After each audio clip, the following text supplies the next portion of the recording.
Let's talk about a chord pattern I like to call the seesaw pattern. It's just as you might imagine, 2 chords on a seesaw, back and forth between them, usually an equal number of beats. It could be 1 at a time, 2 at a time, 4 at a time, could be any number, usually an even number, except for if it's 1 at a time going back and forth.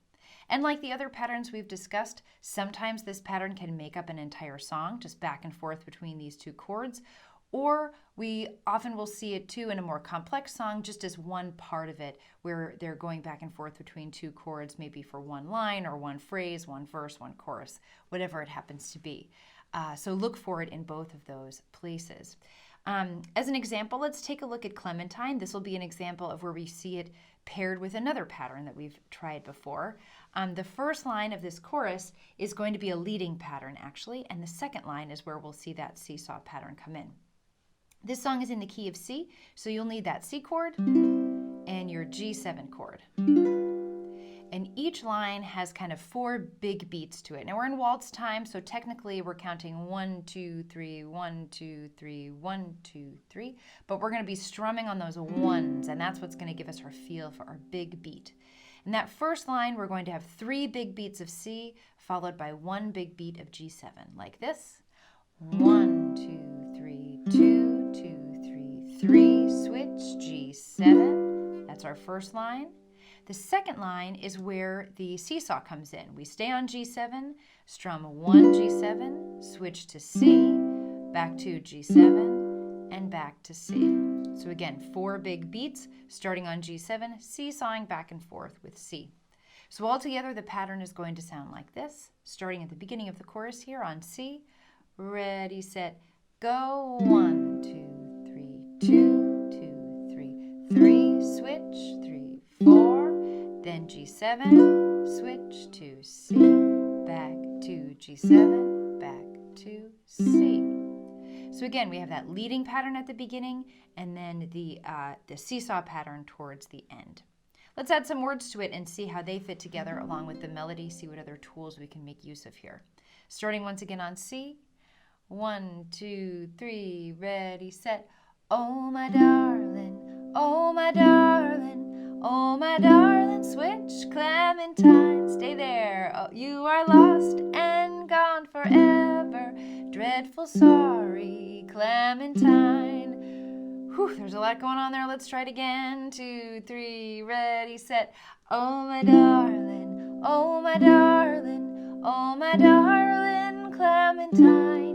You are lost, switch, and gone forever, switch, dreadful sorry, switch, Clementine. One more time, and a ready, set. Oh, my darling, oh, my darling, oh, my darling, Clementine.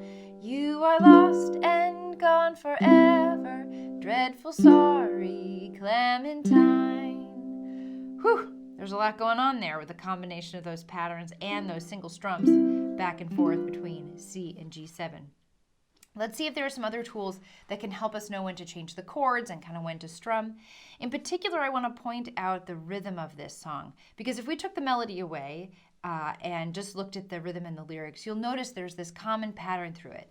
It goes, oh, my darling, oh, my darling, oh, my darling, Clementine. You are lost and gone forever, dreadful sorry, Clementine. So there's this natural long beat on the first beat of each measure, or that strum, right? Oh, my darling, oh, my darling, oh, my darling, Clementine. You are lost and gone forever, dreadful sorry, Clementine. So listen for those emphasized beats there, those long beats there that really help us coordinate both the strumming and the singing. And the other thing to listen for, which you may have heard, was that little musical question and answer, right? Oh, my darling, oh, my darling, oh, my darling, Clementine. Once again, we're sort of ending the line here in this sort of unresolved space, like we're asking a question. We got to answer it. You are lost and gone forever, dreadful sorry, Clementine. Now we feel like we can really end the phrase. And what this musical question and answer can be really helpful for in this is zooming out even further. So we have two patterns in this song, right? We have the leading pattern in the first line, the seesaw pattern in the second line. But by zooming out with this musical question and answer, we can see this as a sort of a two-pattern pattern, right? This bigger phrase that takes up two lines instead of one line at a time. If that's helpful for you, feel free to take it with you as we move forward, because these two lines are going to be repeated throughout the verses of the entire song, which we're about ready to play.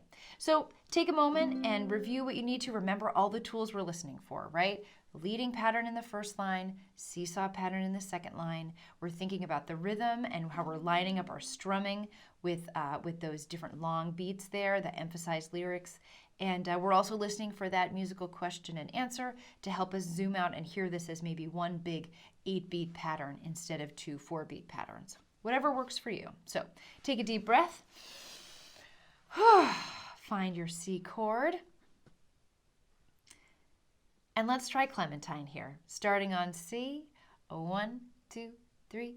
Here we go. Oh, my darling. Oh, my darling. Oh, my darling Clementine. You are lost and gone forever.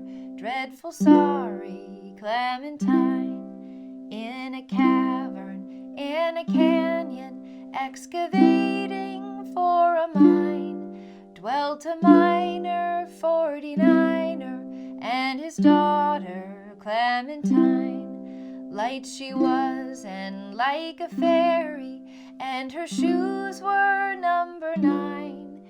Herring boxes without topses, sandals were for Clementine. Chorus, oh my darling, oh my darling, oh my darling Clementine. You are lost and gone forever, dreadful sorry Clementine.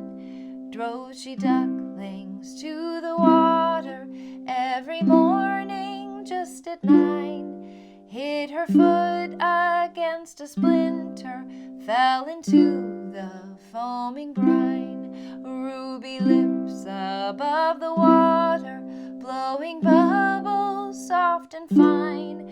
But alas, I was no swimmer, so I lost my Clementine. Chorus, oh my darling, oh my darling, oh my darling Clementine.